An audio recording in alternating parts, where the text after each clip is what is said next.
Pour sauver le cheval de guerre piégé, un soldat britannique audacieux agite un drapeau blanc. Malgré les avertissements de son officier, il avance lentement vers le cheval. Voyant le corps du cheval couvert de barbelés, le soldat réalise alors qu'il n'a pas apporté de pince.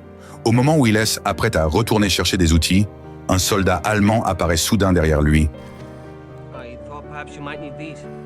Des soldats qui auraient dû se battre à mort commencent pourtant à discuter comme des camarades pour trouver comment couper les barbelés, mais ils découvrent vite qu'une seule pince ne suffit pas.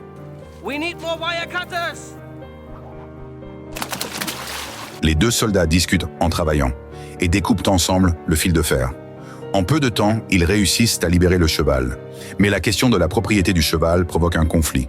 Le soldat britannique affirme être avancé en premier. Le soldat allemand soutient avoir fourni la pince. Aucun des deux ne veut céder. Le Britannique propose alors de jouer à pile ou face pour décider à qui appartient le cheval.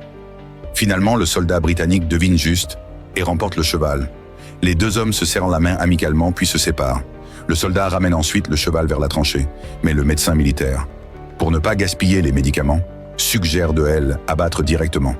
Au moment où le soldat sort son pistolet et vise la tête du cheval, un sifflement retentit soudain.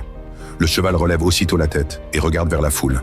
Il voit son maître aveugle qui siffle, et s'avance hors du groupe, après 4 ans de séparation. Le cheval et son maître se retrouvent enfin, mais le médecin refuse d'y croire, et doute que ce soit vraiment son cheval pour le prouver, Homme décrit les caractéristiques du cheval sans voir. Sir, look at his legs. He's got 4 white socks, he's brown all over, and he has a white mark here, like so. Un soldat apporte rapidement un seau d'eau.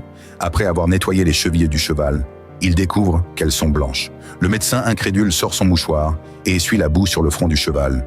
Il apparaît alors un losange blanc. Cette fois, le médecin est convaincu. Il promet à l'homme de soigner le cheval, et l'homme retrouve enfin son compagnon.